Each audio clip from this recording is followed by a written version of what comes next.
யோவான் எழுதிய முதல் திருமுகம் அதிகாரம் 5.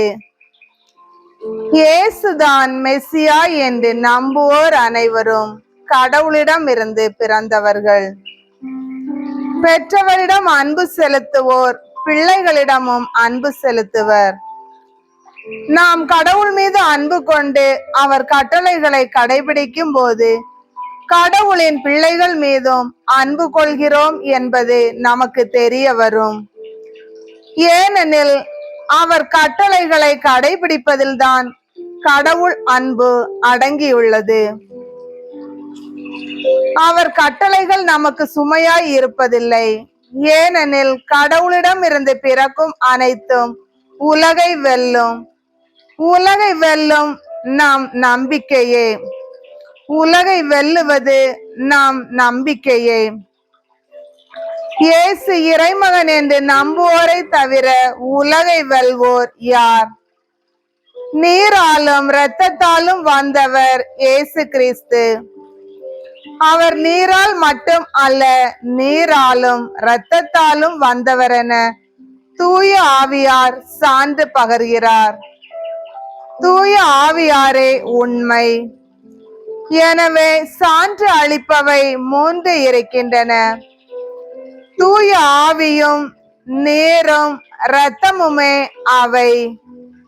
இம்மூன்றும் ஒரே நோக்கம் கொண்டவை. மனிதர் தரும் சான்றை நாம் ஏற்றுக்கொள்கிறோமே, கடவுள் தரும் சான்று அதைவிட மேலானது அன்றோ? கடவுள் தம் மகனுக்கு சான்று பகர்ந்துள்ளார். இறைமகன் மீது நம்பிக்கை கொண்டுள்ளோர் இச்சான்றை தம்முள் கொண்டிருக்கின்றனர். ஆனால் கடவுள் மீது நம்பிக்கை கொள்ளாதோர் அவரை பொய்யராக்குகின்றனர். ஏனெனில் தம் மகனை குறித்து அவர் அளித்த சான்றை அவர்கள் நம்பவில்லை. கடவுள் நமக்கு நிலை வாழ்வை அளித்துள்ளார். இந்த வாழ்வு அவர் மகனிடம் இருக்கிறது. இதுவே அச்சான்று.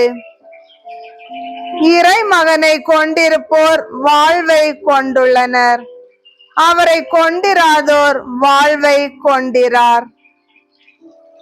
இறைமகனிடம் நம்பிக்கை கொண்டுள்ளோருக்கு நிலை வாழ்வு உண்டு என நீங்கள் அறிந்து கொள்ளுமாறு உங்களுக்கு இவற்றை எழுதுகிறேன். நாம் கேட்பது கடவுளுடைய திருவுளத்திற்கு ஏற்ப அமைந்திருப்பின் அவர் நமக்கு செவி சாய்க்கிறார். இதுவே நாம் அவர் மீது கொண்டுள்ள உறுதியான நம்பிக்கை. நாம் எதை கேட்டாலும் அவர் நமக்கு செவி சாய்க்கிறார் என்று நமக்கு தெரியும். எனவே நாம் அவரிடம் கேட்டவற்றை பெறுவோம் என்னும் உறுதி நமக்கு உண்டு. பாவம் செய்வோர் சாவுக்குரிய பாவம் செய்யவில்லை என்று கண்டால் அவர்களுக்காக கடவுளிடம் வேண்டுதல் செய்ய வேண்டும். கடவுளும் அவர்களுக்கு வாழ்வு அருள்வார். சாவுக்குரிய பாவமும் உண்டு. அப்பாவத்தை செய்வோருக்காக வேண்டுதல் செய்ய வேண்டும் என நான் சொல்லவில்லை. தீச்செயல் அனைத்துமே பாவம். ஆனால் எல்லா பாவமுமே சாவுக்குரியவை அல்ல. கடவுளிடம் இருந்து பிறந்தோர் பாவம் செய்வதில்லை என்பது நமக்கு தெரியும்.